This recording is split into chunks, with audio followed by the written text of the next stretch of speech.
Hi, and today we're going to be talking about how to make seitan.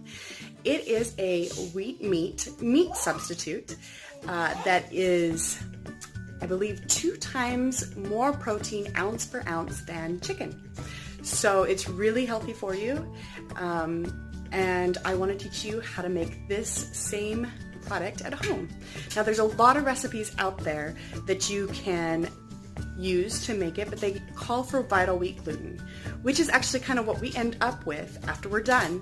But I have a lot of ground flour, and you can make it straight from ground flour and water. So today I'm going to be teaching you how to do it from ground flour and water, and then how to add in the flavors that you want so that it turns out however you want it to, and you can enjoy the same product at home and save some money. So we'll get right to it. So this is the dough I made yesterday from 9 cups of ground wheat flour and 4 to 5 cups of water. I let it sit overnight soaking, and then this is what our finished product should look like. I'm setting the timer now for 9 minutes because that's about how long the rinsing process takes. So right now this is set to cold water, and we'll be rinsing for about 3 minutes. Right now what we're doing during the rinsing phase is we are getting rid of all of the bran and starch, and that should just leave us with the gluten. So this is really great if you've had a long, stressful day. Here is what the water looks like after the first rinse. So we're down to about 5 minutes. Now we're going to move on to the next phase, which is the warm rinse. You'll see I'm turning my faucet to the hot water. Just be careful that you don't burn yourself.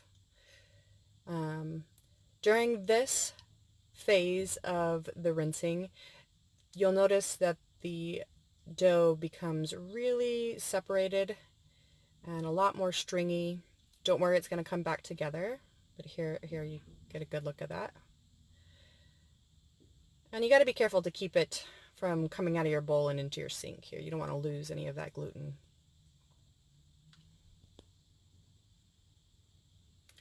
So now we're down to about 3 minutes, and we're going to start with the next rinse. But here we have to get rid of a little bit of water. I'm kind of dumping out in between rinses. But because this is a little looser, I have to be careful how I dump out the water. Okay, so here you can see it's really loose.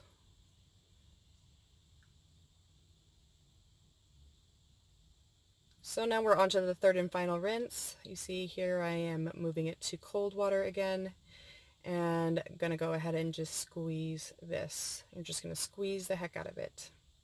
While I was doing this, I thought to myself, look, I could probably use this water for bread making, so I set some aside for myself for later. Because all that bran is really good for you, just not what we want in our seitan. So this is the end of the third wash. You can see how much more together it is. This is what the water looked like before, really white, very thick, and you can see here the water is a lot, I wouldn't say clear, but it's a lot less milky. And now you just dump out the water, and what you're left with is your seitan. That's how you make the seitan from wheat flour and water. From here, what you're going to want to do is you're going to want to soak it in whatever flavors you're going to want it to imbue. So if you want it to taste like beef, you're going to put it in a beef broth. And if you want it to taste like chicken, you're going to put it in a chicken broth. Or maybe you just want it to be just kind of all-purpose, so maybe you'll put it in a vegetable broth. You could also make up a broth of your own herbs and spices, and then let it sit in that water for a couple hours before you're ready to cook it. When you're ready to cook it, you have 2 choices. You can either simmer it for about 45 minutes in preferably the same broth type that you use, not maybe the same broth water, but the same broth type flavoring that you used before, and then after 45 minutes it's done. Or you can put it in the cooker like the Crock-Pot Express or an Instapot, or even just a stovetop pressure cooker on high pressure for 10 minutes. You got to wrap it in foil first and, put it on top of the little rack that probably came with your machine. And if not, then find a rack that's the right size that you can put in there. And about 2 cups of water, I think it is, like a cup and a half, 2 cups of water at the bottom. And that's the way I'm going to do it because it's super fast, and then I can use my meat sooner. And then you can also use it later. The beef one for me, I'm going to use it later to make ground beef. I just put some of it in my food processor, chop it up a tiny bit, and then I cook it in a pan just like I would ground beef, and use it for all of our family favorite recipes. So I hope this video helps you.